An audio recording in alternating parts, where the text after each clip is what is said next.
अस्सलाम वालेकुम जी। काशिफ शाह अपने किसान भाइयों ले दोस्तों ले हाज़िर खिदमत है। अज आप गल कर रही हैं जनाब आलू की। आलू की बिजाई जदों भी होंदी है सब तो पहले ये मौसम और टैंपरेचर देखा जाता है। दोस्तों गल ये है कि 20 सितंबर तो लग के अगे यकम तक जिन्होंने कच्ची पटाई करनी है वो खा इसमी है तो खा कोई होर वैरायटी है, लेकिन ज़्यादा अच्छी उदा तुहानू भी पता, रेट भी अच्छा है, वैरायटी बहुत अच्छी चल रही है यदी इसमी दी। ठीक हो गया जनाब। ये तुसी 20 सितंबर तो यदी काश्त शुरू कर देनी है, क्योंकि 20 सितंबर तो टैंपरेचर भी नॉर्मल हो जाना तो मौसम होना है बहुत अच्छा। जिन्हों ने पक्की पटाई करनी है आलू की वो जनाब यकम अक्तूबर तो लग के 10 अक्तूबर तक वो भी मुकम्मल कर लो।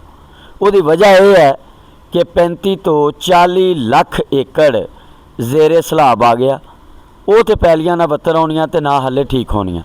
तो जितना भी बीज थोड़े कोल पिया सी मुख्तलिफ ये तबसरे होते आए कि जनाब समा नहीं आलू का, रेट नहीं बनना आलू का, लेकिन वजह यह है कि सैलाब की वजह ना रकबा थोड़ा रह गया। लिहाजा जिन्हों ने पैलियां बत्तर है उन्होंने बेहतरीन तरीके दे नाल तैयार करो। कम अज़ कम तुहाडा ना जी जो चल ना होवे, मतलब इतना कि पैर तुहाडा खुबदा होना चाहिए। ठीक हो गया।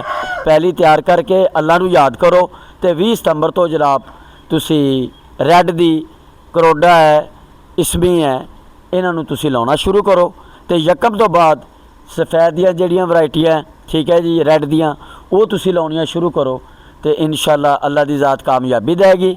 तो दूसरी गल ये हैगी है जनाब कि या तो तुसी 3 मोरियां DAP थले पाओ, अगर DAP नहीं पानी चाहते हो तो सिंगल सुपर फास्फेट 4 थले पा दो।